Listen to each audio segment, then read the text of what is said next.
Hey there, Internet. Ash here, and I've come to talk to you today about ethical philosophy. In particular, this book right here, What We Owe to Each Other by T.M. Scanlon. You might recognize it from The Good Place, a TV show which honestly got me interested in philosophy in this way in the first place. It got me thinking about ethics, and after studying a lot of different stuff in this field, I ultimately ended up right back to this book here, and I think it's very compelling. So let's go over it. What do we owe to each other?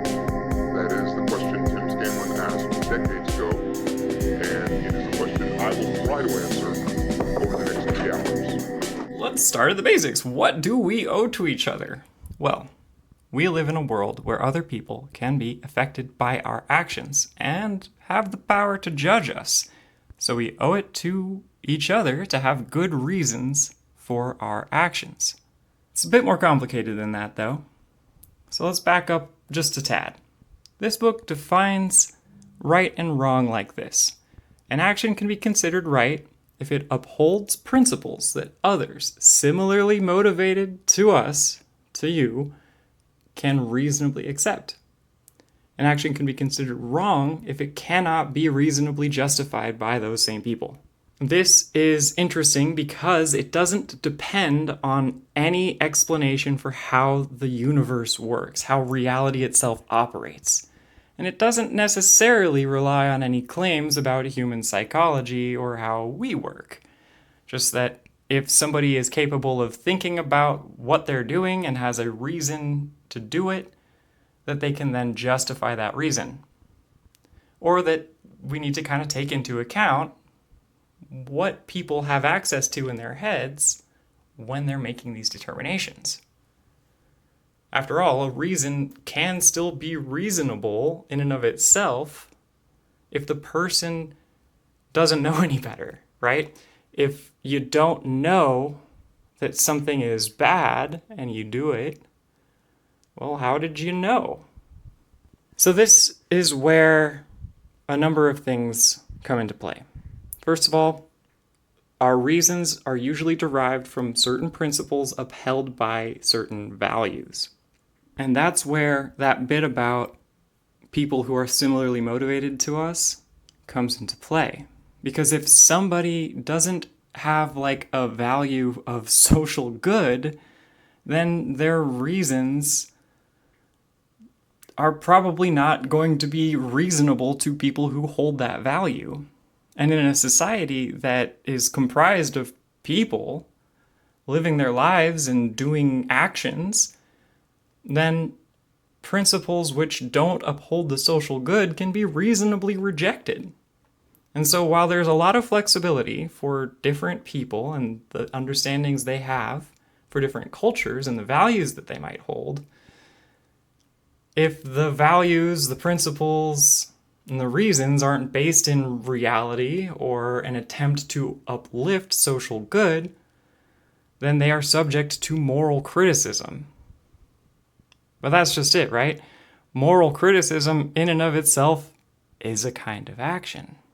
So we need to have good reason to criticize somebody, and to do so in a way that is reasonable and also upholds that social good. This reinforces the idea that you need to take into account what information a person has access to when they are coming up with their reasons to justify their actions. Because, for example, if we are too punitive in our approach to correcting somebody who is doing something harmful, well, then maybe we are also doing harm and thereby preventing them from seeing what is, in alignment with social good in the first place. We need to have a very empathetic view of justice. And our present punitive justice system has demonstrably ill effects. Restorative justice provably is a better model for how to go about correcting people's behavior rather than punitive, punish them, lock them in a cage, throw away the key kind of justice. This has a lot of implications right now. First of all, If somebody is confronted with moral criticism, a person would need to look in the mirror and reassess their values, reassess their principles, change their reasoning going forward. And if they don't, they can be considered unreasonable and subject to moral criticism on that ground as well. So, to back up, what we owe to each other is to be able to reasonably justify our actions. And that our principles and values that we use to inform our reasons be based in social good. If you want to get into this, and like me, without being a philosopher or with having background in, say, religious texts and political philosophy, ethical philosophy, it's going to be a challenge and you're going to need some help. And so I'd recommend this playlist right here, or right here. I'm going to link it in the description. It's awesome. I don't think I would have been able to really internalize this book without it, or it would have taken me much, much longer. So go check that out. Pick up a copy of this book. Let's engage with it. If you have anything you want to say, please drop me a comment. Like the video if you liked it, dislike it if you disliked it, and I am out.